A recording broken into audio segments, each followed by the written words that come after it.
Okay, so welcome back. This is part 11 in our series where we show you how to program your test instruments, your bench test instruments using Visual Studio or any other development environment or other programming language. The concepts we're showing here should apply to any language.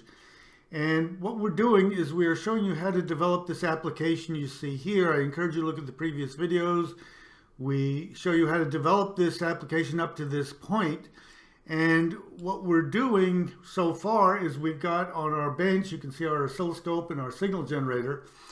And this application allows us to connect to the signal generator and also to the oscilloscope. And we started out showing you how to program this to vary the frequency on the signal generator throughout a range of frequencies, and then use the oscilloscope to measure the output of whatever circuit we're testing, and it would ultimately plot the frequency response of that circuit as you vary the input frequency and measure the output frequency on the scope. We also showed you in subsequent videos how to capture the waveform shown on the scope and bring it into this application. And once you've got it in the application, you can analyze it and you can do whatever you want to the waveforms.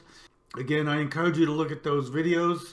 And what we're going to do in this video is we're going to talk about a couple ways to connect your, specifically your oscilloscope, so that you can access the application. Previously, we've kind of assumed we're using a USB connection on the oscilloscope to our computer. And what we're going to talk about in this video is how you would make a connection using an Ethernet LAN connection instead of USB. What are the pros and cons? And how do you actually do that? Now, with USB, it's pretty simple. I'm a big fan of USB because it's usually fairly easy to connect to your devices.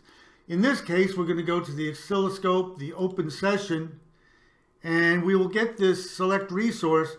And right here, you can see it's already identified this top instrument, which is a DS1ZA2 USB device, which is our oscilloscope. And all we have to do is select it, hit OK, and at this point the scope is connected and we can start capturing the waveform from the oscilloscope. So pretty straightforward. Now what we're going to look at is doing the same thing, but if we have an Ethernet connection.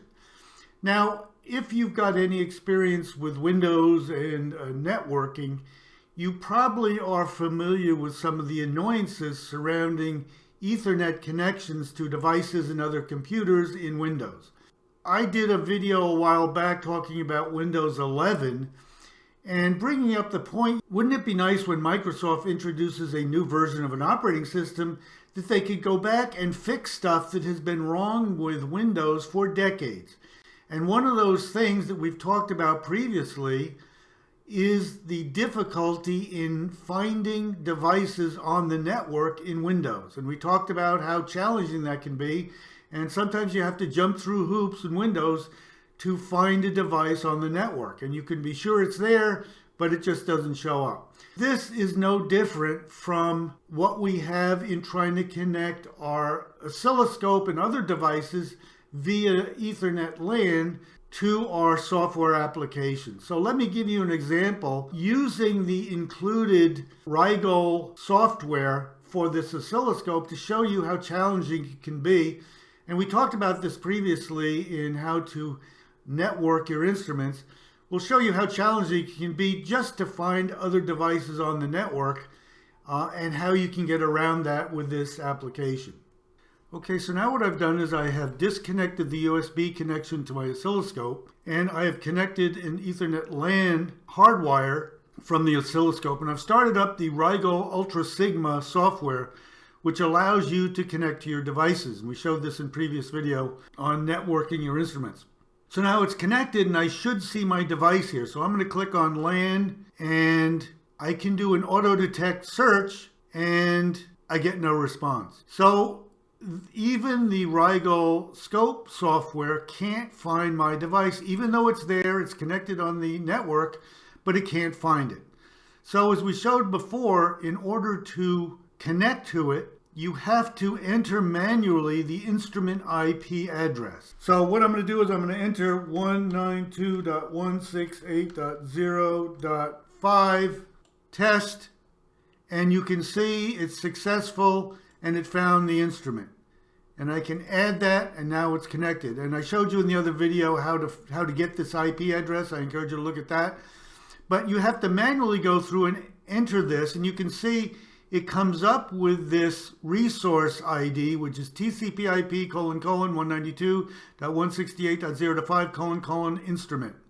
So, okay, and now I connect using Ultra Sigma. Now, how do we do this with our software? Well, let me start this up again and show you what we get when we start up the software, and I want to open a session with the scope.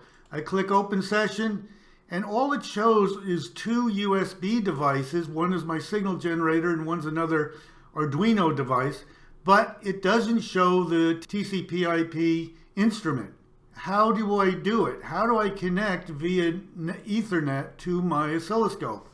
Well, unfortunately, you have to enter in manually that resource string, which is TCP/IP:192.168.0.5: So if you got that all typed in correctly, you hit OK, and now you can see the scope is connected, and I can start my waveform capture. Now, another challenge here is that Ethernet may not be as fast at grabbing the waveforms as USB. And that's another one of the issues I have, and I try to avoid Ethernet with instruments for that reason. This actually is updating a bit slower than the USB. So keep that in mind. You may have to change this capture time. We've got 0.2 of a second. You may have to change that capture time because you may get some errors when you try to capture this. So again, that's how you can use this application to connect via Ethernet. Again, I try to avoid it because I think USB seems to be a little bit faster and more reliable, and you don't have to go through the pain of entering manually.